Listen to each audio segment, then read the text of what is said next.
Fala galera, fala pessoal do perfil e do canal História e Viagem. Nós vamos continuar aqui falando do Império Romano, falando de Júlio Gaio César, e hoje nós vamos entrar num tema bem legal, que é o tema, nós falaremos sobre o famoso triunvirato.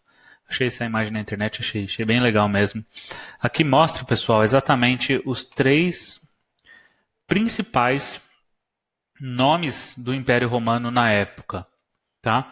Nós estamos dizendo aqui de Crasso, a pessoa que foi conhecida por derrotar o exército de Espartacus.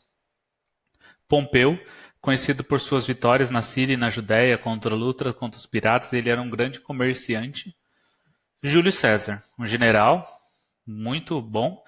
Essa parte venceu os gauleses ainda não tinha acontecido nessa época, tá? Ele era bom escritor, isso é verdade. Existem umas cartas de Júlio César que ele escrevia para a família, que são bem legais mesmo, ele escrevia muito bem. E um ótimo orador. Ele realmente empolgava a massa de plebeus com seus discursos. Júlio César falava muito bem. E a gente vai falar hoje sobre essas pessoas. Lembra que tinha acontecido no nosso vídeo anterior? A gente tinha falado que Crasso, junto com Júlio César, tinha feito um exército, tinha derrotado o exército de Espartacus, porém Pompeu chegou primeiro em Roma e disse que foi ele. Depois disso teve não foi uma guerra, mas foi uma discussão política muito forte entre Crasso e Pompeu. Antes de falar sobre o triunvirato, eu preciso falar sobre esses caras aqui, o Senado Romano, tá? Roma teve 3 fases grandes na história de Roma. A gente normalmente fala o Império Romano, a gente até conhece falando do Senado Romano, mas nós não falamos muito, por exemplo, da monarquia romana. A monarquia romana aconteceu muito antes. Durante o período de Júlio César, da vida de Júlio César, Pompeu e Crasso, a gente viveu a República Romana, que era muito famosa. Tiveram várias leis, várias coisas que aconteceram na República Romana que é utilizada até hoje, no dia de hoje, tá? Basicamente, a República Romana era formada por patrícios. O que são patrícios? São pessoas com dinheiro, pessoas com nome, com renome. Então, não representava muito o plebeu, o povo comum. Então, o que aconteceu? Eu vou mostrar aqui uma imagenzinha que fizeram, como era composto a população durante o Império Romano na época. Era basicamente de patrícios, um percentual pequeno que são patrícios. São senadores, são homens com dinheiro, família com dinheiro, são pessoas com dinheiro, basicamente. Escravos são escravos de povos conquistados. Isso é uma das leis que eu vou falar para vocês daqui a pouco. E plebeus. Plebeus basicamente são o povo operário, o povo que não tinha, era livre, mas não tinha muito dinheiro, tinha que trabalhar para viver, tinha que continuar correndo atrás aí do pão de cada dia. Basicamente isso. Porém, pessoal, durante a expansão militar de Roma, a expansão que Roma fez através do meio militar, né? Os plebeus começaram a ganhar muito poder, digamos assim, não poder com o Senado, mas um poder de massa, porque eles eram muitos, o número é muito grande. E por causa também de tudo que estava acontecendo com os escravos, a revolta de Espartacus e assim por diante, os plebeus perceberam que eles tinham a possibilidade sim de conseguir umas novas coisas, né? Então os plebeus eles começaram a tentar ter mais voz dentro do Senado, a tentar falar, poxa, a gente está aqui também, a gente também quer falar. E eles conseguiram um negócio muito importante que chama o Tribuna da Plebe. O que é a Tribuna da Plebe? É como se fosse um Senado da Plebe. E, inclusive, teve uma época que esses plebeus, a Tribuna da Plebe, conseguia até mesmo travar uma lei que foi aprovada pelo Senado. Olha que legal, pessoal. Então, o Senado romano, que era antigamente, claro, era como todo mundo sabe, pessoal, política é assim. Eles governam para o povo, porém quem tem mais poder consegue puxar um pouco a sardinha para o lado dele. Aí agora o plebeu conseguiu entrar nesse meio e conseguiu falar, poxa, eu também tenho direito, eu também tenho poder. e eles escreveram as leis das 12 tábuas. Isso é bem interessante. Inclusive, isso é matéria, a lei das 12 tábuas. Tem uma imagem aqui das 12 tábuas. Isso, inclusive, pessoal, eu recebi bastante mensagem de professores aí. Eu tô obrigado aí pelas mensagens que eu recebi de vocês no Instagram ou aqui no YouTube mesmo. Essas mensagens falando que essas matérias estão caindo aí em Enem, estão caindo aí em vestibulares e tudo mais. Então, quem estiver assistindo aí para isso, muito obrigado. Participe aí do nosso canal e compartilhe o vídeo com seus amigos aí. E para quem está assistindo por curiosidade, como eu também falo isso por curiosidade, é a coisa que eu gosto, vamos se atentar também. Então, o que aconteceu? Os plebeus conseguiram criar as leis das 12 tábuas. Dentro dessa lei, tinha um negócio que fala que é uma lei que a gente usa até agora, que os juízes que julgavam alguma coisa tinham que ser imparciais. Eles não deveriam olhar, por exemplo, para quem, se o cara que estava sendo julgado era o patrício, era um plebeu, entendeu? Ele tinha que julgar, independente da pessoa. É a lei da imparcialidade, é a lei que nós temos hoje também aqui no Brasil e em muitos locais do mundo, né? Outra coisa legal também que eles conseguiram foi que antigamente os plebeus poderiam se tornar escravos por causa de dívida. E eles falaram, não pode ser assim. Se eu estou devendo, eu vou pagar de alguma forma. Mas eu não posso virar escravo por isso. Essa foi uma conquista muito grande, tá? Então, falando da república, é isso. O que é uma república? Básica, a República Romana, tá? Era formada por senadores. Senadores normalmente patrícios, com dinheiro, com família de poder. A sociedade plebeia do Império Romano começou a crescer muito mesmo.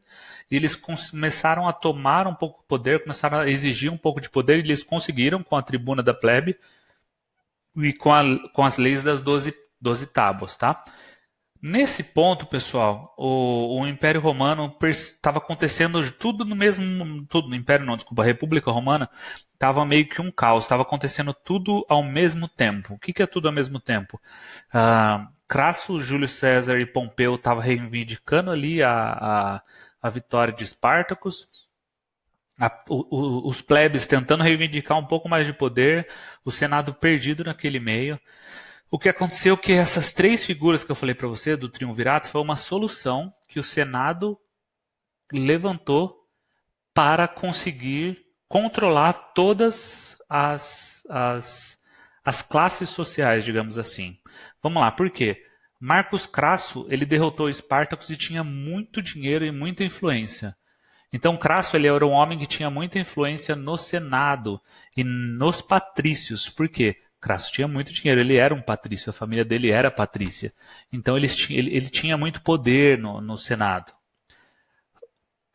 Pompeu, Magno Pompeu, ele tinha muito poder militar. Por quê? Ele tinha conquistado a Sicília, tinha conquistado umas regiões da África, ele tinha derrotado vários piratas que tentaram invadir o sul da Itália, ele tinha conquistado a Judéia, onde é hoje Jerusalém, Israel e tudo mais, toda aquela região lá onde tem as maiores religiões do mundo.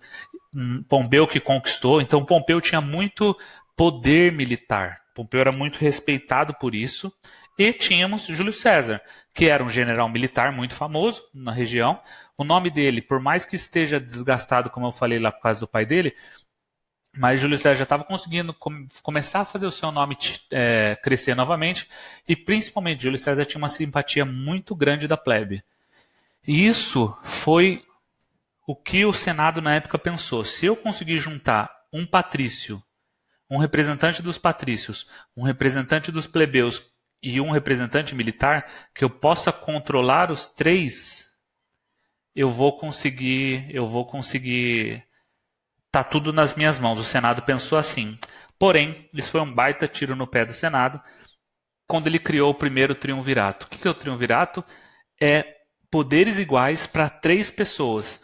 Porque o Senado morria de medo, a República morria de medo de voltar a ter uma monarquia em Roma, de voltar a ter um rei de Roma. O Senado não queria isso. Então o Senado falou, em vez de dar o poder para um cara só, eu não quero que seja Pompeu, não quero que seja Crasso e muito menos Júlio César, que tinha muito menos poder naquela época. Então eu vou dar o poder para os três, porque esses três representam as três classes sociais do meu império. Patrícios, plebeus e militares. Basicamente isso, tá? O que aconteceu? O Júlio César meio que caiu de gaiato ali, ele deu sorte, porque ele estava no lugar certo, na hora certa, ele estava crescendo muito, e isso foi bem legal. O que aconteceu? Não foi só o Senado que sugeriu isso. Quando Pompeu voltou da conquista de Espartacus, e era comum na época do Império Romano, quando o general voltava, ele tinha a missão de conseguir conquistar para o seu exército alguns benefícios. Por exemplo, as terras conquistadas, dinheiro, algumas outras coisas. Então, normalmente o general, que no caso era Pompeu, voltou e falou para o Senado: ok, conseguimos conquistar bastante coisas aí, matamos Espartacus, agora me dá um pouco de terra, me dá um pouco de dinheiro que eu preciso pagar os meu exército, para que eles continuem junto comigo. Como Crasso estava muito bravo com Pompeu por Pompeu ter roubado a vitória de Crasso, Crasso chegou e falou para o Senado assim, lembra que o Senado era todo de patrício? Crasso comandava os patrícios ali. Falou: pessoal, não aprove as leis de Pompeu. Não aprove a liberação de recursos para os militares. Porque Pompeu é mentiroso, e começou a criar um monte de coisa. E da mesma forma como Crasso não conseguiu também o que ele queria, porque lembra que eu falei no último vídeo? Crasso derrotando Espartacus, ele achou que ele seria mais renomado, ele achou que ele seria colocado como cônsul de Roma, colocado como cônsul é o chefe do Senado de Roma, e não era isso que ele estava conseguindo. Pompeu também queria isso e não conseguia. Júlio César, vendo tudo aquilo acontecer, e como falava muito bem Júlio César, ele chegou em Pompeu e Crasso e falou assim: poxa, por que a gente não une força? Por que a gente não chega junto nesse Senado? O Senado está querendo colocar 3 pessoas aí, querendo criar um triunvirato, vamos criar junto, vamos ficar junto nisso. Só que Júlio César, como eu disse, na época ele tinha muito menos poder do que Pompeu, ele tinha menos poder militar do que Pompeu. Pompeu era mais famoso, era mais velho, era mais famoso, e Crasso era muito mais rico, muito mais influente com os ricos. Porém, Júlio César falava com a plebe, como eu disse, a plebe estava crescendo muito. Vamos voltar aqui então, tem uma imagem que mostra os patrícios, os soldados, escravos, né, e os plebeus, tá? Então o que aconteceu? O triunvirato entrou com 3 representando essas 3 classes sociais. Eu estou excluindo os escravos no momento, tá? Mas os patrícios por Crasso, os soldados por Pompeu e os plebeus por Júlio César. Aí foi exatamente isso que aconteceu. O dinheiro de Crasso, os militares de Pompeu, e Júlio César tinha que entrar com alguma coisa, não só a influência dele. Crasso confiava já muito em Júlio César, porque Crasso já estava com ele há bastante tempo, mesmo depois, antes da batalha contra Espartacus, Crasso já estava com Júlio César. Mas Pompeu não confiava nele, Pompeu achava que Júlio César ia puxar o tapete dele em qualquer momento. Então, Júlio César usou e deu a filha dele, a mão da filha dele, Júlia, para o Pompeu.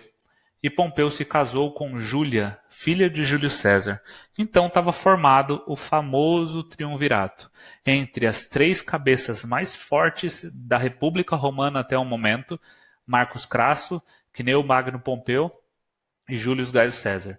Essas 3 pessoas fizeram coisas incríveis para o Império Romano. No próximo vídeo a gente vai falar sobre as conquistas do triunvirato, como eles conseguiram avançar muito no Império, o que eles conseguiram conquistar com esse poder todo e também o declínio do triunvirato. Beleza, galera? Até o próximo. Abraço. Tchau, tchau.